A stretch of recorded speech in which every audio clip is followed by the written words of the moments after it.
Okay, so we're with the fabulous David Carter.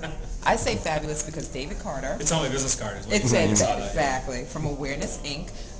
Has been with us at the Corporate Social Media Summit for 2 days. You've been here since the beginning, and your energy level has been the same, which is free coffee. Thank you for that. Free food. That lot. Yes. So one of the questions I wanted to ask you, you came all the way from Toronto. Yeah, just outside of. You're based in Toronto.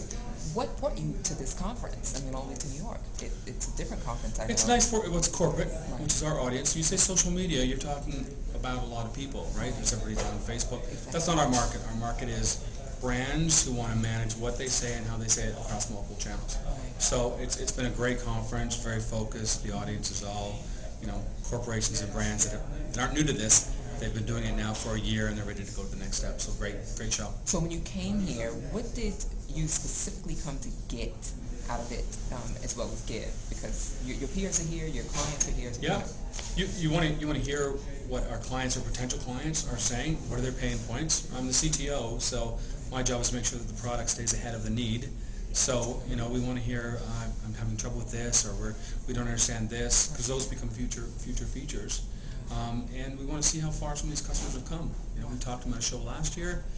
How have you been successful? What's working? What have you budgeted for in the future too? So, in terms of awareness, what is the biggest kind of obstacle or problems that you're seeing in terms of social media and your clients? I mean, it's there's a lot of free tools to do these things, and they are great when you're trying to get into Twitter and Facebook. People don't know the problem they might have as it gets bigger. And the example I use is, if I published all last year and my version 1 of my product or information I was sharing is now high on the list of search results and all those things, and this year I want to replace that. In the old days, I just moved it on my website. Sometimes I have a soundtrack in the background. In the old days, I just move it on my website. It would be gone and replaced with the new stuff. But I just put this content all over the internet. I don't even know what's out there. So now they know, I should be tracking that. I should have a way to go back and get that content. And so that's the problem they didn't know they have. Sometimes we have to educate them. Sometimes they came back to this conference and they know the problem now. Wow. And so one of the things that I find really fascinating about what you guys do, because you have to communicate to the to the client what they need, and they don't know what they need. How do you do that without shaking them? Because sometimes it's things that they don't do because they didn't think they could do it. I talked to one client that has a whole bunch of retail stores, and we said, "You ever think of a fan page for every store?" And they said, "No." I said, "Why?" "Well, how would you manage that?"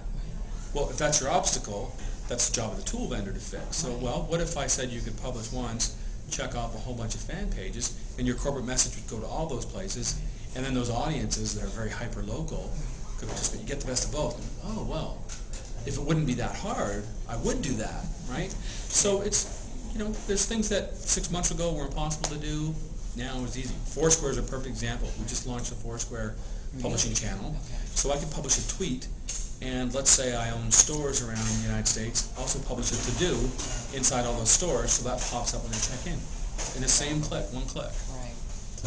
So you think Foursquare, then let me ask you about social media, because that's hotly debated right now. Mm-hmm. Its relevance, whether or not it will be anything, can Foursquare sustain or grow? Right.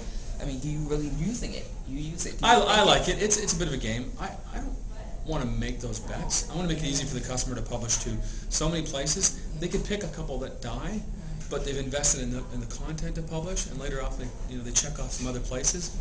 And they don't make wrong decisions that force disaster. They just made, we didn't get much traction there, but we also published to Gowalla and here, because the content's already in one system. Right. So we want you to be able to do those things and not worry about disaster, or I didn't bet on the winner, I bet on the guy that didn't take traction. Right. So the liability should be minimal. That's great. Right. That's the great thing about social media. The liability is minimal. Absolutely. So then, having been here for 2 days and heard from your peers and knowing from your own experience what's going on, what is most needed in corporate social media? Metrics.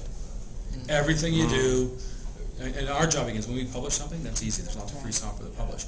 Every day we go back and check on that piece of content across those places, bring it back into one dashboard, so you can report on it, because everybody still has to prove they're successful, prove that customers, responded publicly, or that this content was well received. And so metrics. So ROI, real or fantasy? Depends on the customers. I mean, customers, just because social media is there, you don't get immediate ROI. If you do dumb things in social media, you do dumb things. So I see a lot of people doing some great things in social media, and I see a lot of people just having conversations without even setting the relationship bar higher. So. Wow, you are. How did I dodge that question? Right? How did you dodge that question? Right, and this is the last one, and that is, you've been here for 2 days. You've met a lot of great people. You've done one moment that stuck out. The one moment in your mind. And it wasn't the cocktail party last night. Okay. For me, it's a small sort of show floor, but that interaction's been great because I love all the sessions, but that's when the customer, you FaceTime with the customer, they ask you a question, they politely look at your information and go, oh, very nice, but then after you have those interactions, and there's been some just great customers here too. So. Oh, well, you've been great coming here too. Thanks very much. Love your panels, and thank you so much for speaking with us. And maybe we'll make it up that way soon. Okay. What's your Twitter? Oh, DKR Carter. Right, and for awareness, it's David.Carter@awarenessnetworks.com. Longest email address in. Okay. Thank Social you. Security? No, I'm just kidding.